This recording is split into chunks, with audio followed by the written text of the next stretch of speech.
Pois é, meu amigo, mesmo em véspera de Natal, mesmo com o Papai Noel chegando aí, né? Vem de vermelho e se tiver uma estrelinha do PT, ele não te dá presente, toma o que você conquistou, né?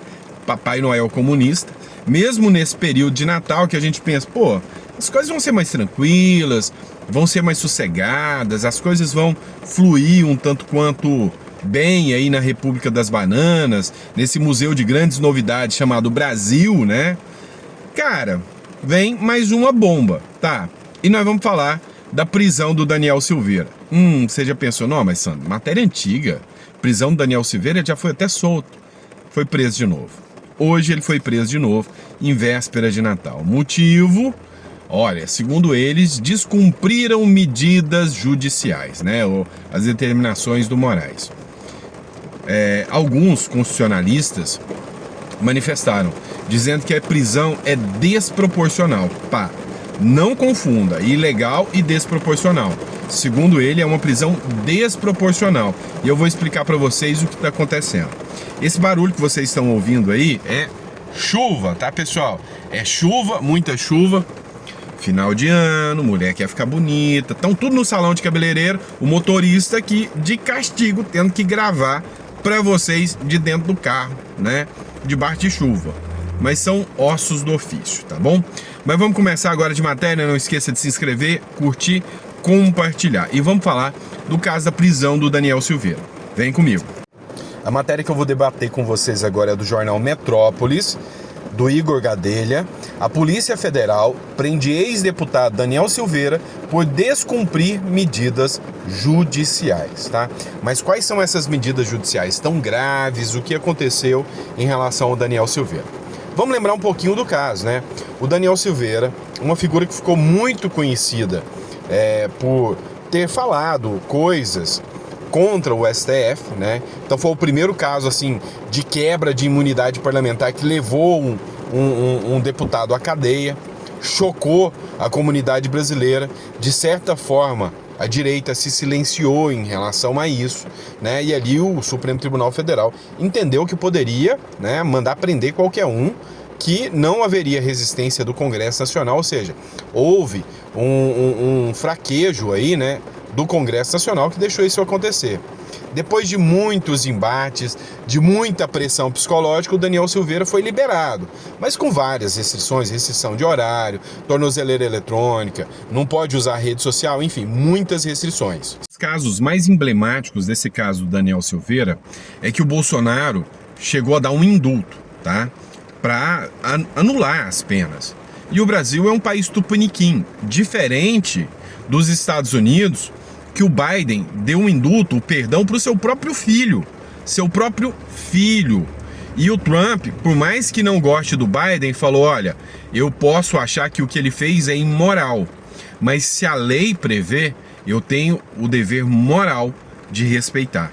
A Suprema Corte norte-americana não se posicionou sobre o caso, mas disse, há previsão legal? Se há, ela tem que ser cumprida. Já no Brasil, na República das Bananas, mesmo existindo a previsão legal de que o Bolsonaro poderia dar um indulto para o Daniel Silveira, mesmo assim, né, o Supremo Tribunal Federal falou que tinha uma conotação política, né, todas têm. E aí, impediu, né, uma ação prevista na Constituição, algo assim, insano. E aí, o Daniel Silveira acabou sendo preso, né, condenado a 9 anos, 8 anos e 9 meses de cadeia, se eu não me engano, né? E aí, o advogado faz várias denúncias de perseguição, de ódio ao Daniel Silveira. E agora, né, o Daniel Silveira volta para a cadeia depois de uma determinação do próprio ministro Alexandre de Moraes, falando que ele descumpriu medidas judiciais que determinavam, né, condutas que ele deveria seguir. Jornal Metrópolis, o ex-deputado federal Daniel Silveira foi preso pela Polícia Federal nesta terça-feira por ter descumprido medidas judiciais cautelares. O ex-parlamentar, preso em fevereiro de 2023, havia sido beneficiado pelo ministro Alexandre de Moraes, do Supremo Tribunal Federal, na sexta-feira, com liberdade condicional. Qual foi o argumento para manutenção da prisão do Daniel Silveira? O Daniel Silveira descumpriu horário, né? Ele tinha um horário para chegar em casa, para estar em casa. Segundo informações, né, o Daniel Silveira chegou fora do horário na sua casa. E aí, a argumentação da defesa do Daniel Silveira é questão de trânsito, e mesmo assim o ministro Supremo Alexandre de Moraes não quis, né, dar a menor satisfação em relação a flexibilizar, como faz com várias pessoas, né? Porque a visão progressista hoje é de que a pessoa, a última ratio é manter essa pessoa presa. No caso do Daniel Silveira, né, a última ratio é mantê-lo livre, em liberdade. E aí, constitucionalistas, como por exemplo o André Marsiglia, que é muito renomado hoje em dia, escreveu o seguinte: o UOL Política, Daniel Silveira é preso no Rio de Janeiro após descumprir horário de recolhimento, né? Então não cumpriu o horário que ele deveria comparecer, né, para se recolher no Rio de Janeiro, passou do horário e por causa disso ele acabou tendo a determinação de prisão novamente, né? Novamente foi remetido à prisão. E aí o André Marsiglia escreveu o seguinte: não é correta a decisão. A revogação do benefício não é automática, nem obrigatória, se descumprida apenas uma das condições. É o que diz o artigo 87 do Código Penal. Como no caso, a nossa jurisprudência é farta ao considerar desproporcional a revogação, se as demais condições estão sendo cumpridas. Ao que consta, ele teria ido a um hospital até meia-noite e 34 da manhã, mas retornou ao domicílio às 2h10. A decisão faz uso de um preciosismo que não é usado pelo judiciário, nem para crimes graves, quanto mais para um parlamentar preso por fazer uso da palavra. Então, no caso aqui, né, ele acabou indo para um hospital, ficou até tarde, saiu à meia-noite e 34, às 2h10, ele retornou ao domicílio e se recolheu, né? Então, vem o André Marsiglia aqui e fala a desproporcionalidade. Eu posso dizer que essa prisão é ilegal? Não, não posso, tá? Essa prisão não é ilegal. Cabe ao magistrado analisar? Cabe ao magistrado analisar. A grande questão é que, diante de todos os fatos que nós acompanhamos até agora, a gente já logo induz que as decisões tomadas pelo ministro Alexandre de Moraes são de um preciosismo, ou seja, de um punitivismo excessivo. A ideia é prender mesmo o Daniel Silveira porque eu não gosto dele, porque ele representa o bolsonarismo, eu odeio o bolsonarismo, então vamos ter que mandá-lo, né? A gente pode levar em consideração, por exemplo, a última decisão do Lula, né, que excluiu as presas do 8 de janeiro, ou seja, as decisões que outrora deveriam ser tomadas com imparcialidade, hoje não são, principalmente em relação ao Supremo Tribunal Federal. No caso do Lula, ainda reconhecemos a possibilidade de tomar medidas políticas porque ele é um político. Moraes não. Então, assim, já levanta logo, né, a suspeita de que, olha, essas decisões não têm um caráter só jurídico. Tem um preciosismo, tem uma pessoalidade muito grande. E aí é como eu disse do próprio Lula, né? Lula concede indulto a mães e avós e exclui presos do 8 de janeiro. A vingança do Lula é clara e inequívoca, né? Isso aí não é novidade para ninguém, que o Lula tem ódio do bolsonarismo, dos bolsonaristas, do próprio Bolsonaro. Isso é inequívoco, né?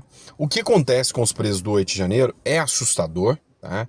A desproporcionalidade das penas aplicadas a essas pessoas. São pessoas que erraram, ninguém nega que houve o cometimento de crimes, de depredação e tudo mais, mas não houve uma violência a nível dos crimes como figuras que são assassinas, são figuras que abusam de pessoas, como o cara que comete o roubo à mão armada, é bem diferente. Né? Bem diferente, houve ali uma depredação do patrimônio público, isso ninguém nega, tá? A gente não tá aqui para ser hipócrita, mas o ódio, né, a vontade de vingança da galera do amor aí é clara e inequívoca. Ninguém, né, acredita que eles agem sem o ódio, né, sem a raiva do bolsonarismo e dos bolsonaristas, né, do próprio Bolsonaro também. Então, teve essa determinação do Lula excluindo, inclusive, as mães do 8 de janeiro. E essa matéria, pessoal, é a Folha do São Paulo, tá? Da Folha de São Paulo, o indulto natalino assinado pelo presidente Lula, do PT, publicado nesta segunda, beneficia mães e avós condenadas por crimes sem grave ameaça ou violência para o cuidado de filhos e netos de até 12 anos com deficiência. O perdão também é concedido a pessoas com HIV em estágio terminal, gestantes em gravidez de alto risco e pessoas com transtorno do espectro autista severo, grau 3. Né? Então, assim, não vou questionar esse indulto do Lula, acho que é um indulto humanitário, pessoas com HIV, pessoas com transtorno do espectro autista, se bem que nesse caso, né, nós temos a figura da inimputabilidade, né, mas assim, as mães com filhos menores, eu até concordo, desde que sejam crimes sem violência ou grave ameaça à pessoa, né, ou seja, não é crime de assassinato, de abuso, nem nada nesse sentido. Enfim, esse é o Brasil que temos hoje, tá? Ó, vocês viram que eu mudei o formato, não tô usando o formato em que aparece a imagem no fundo, vocês não gostaram, tá? Mas eu tô usando esse formato aqui, onde eu balanço, onde eu faço as coisas erradas aqui, onde eu tô dentro do carro, e já começou a esquentar aqui, já tô começando a suar, tá? Vou ligar o carro aqui, gasolina tá cara, tá? Mas eu vou ligar por causa do ar-condicionado. Então, a grande questão é a seguinte: eu tô aqui, né, como uma pessoa que sempre vai pautar pelo que é certo ou errado, né? A gente vê um preciosismo muito grande. Não, é uma perseguição. A palavra certa é perseguição.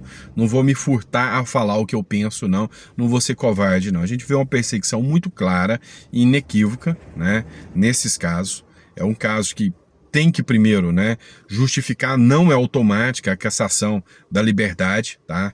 Tem que haver uma justificativa, até porque cabe ao preso justificar: olha, peraí, eu estava no hospital, eu estava prestando socorro a uma pessoa no hospital, eu estava no hospital. O Daniel Silveira, que foi acometido, né, de um problema renal grave há poucos dias atrás, inclusive tinha até parecer sobre isso, laudo juntado ao processo. Então, assim, cara, não, achei uma brecha, prende, achei uma brecha, prende, inventa uma brecha, prende. É assim que funciona. Tá? É assim que funciona. Isso é preocupante no Estado democrático de direito, né? Tudo que a gente quer, tudo que a gente espera é que a democracia realmente aconteça, né? Somente as coisas funcionem pela lógica racional de que a lei está ali e a lei tem que ser igual para todos, tá bom? Obrigado, pessoal. Fiquem com Deus. E aí vocês me dizem, melhor esse formato quando eu estiver na rua, porque sempre eu tô na rua, tá? Inclusive vou estar voltando para o Uruguai de novo, né? Tô mais Uruguai, estou mais uruguaio do que Brasil, tá? Mas brasileiro. Vou voltar para o Uruguai, então vai ter vídeo gravado balançando aqui com o celular. E aí vocês que me dizem, esse formato é melhor, né? É um pouquinho mais trabalhoso para mim, mas se vocês gostam mais, eu vou usar esse formato, tá bom? Abraço, fica com Deus e até o próximo editorial.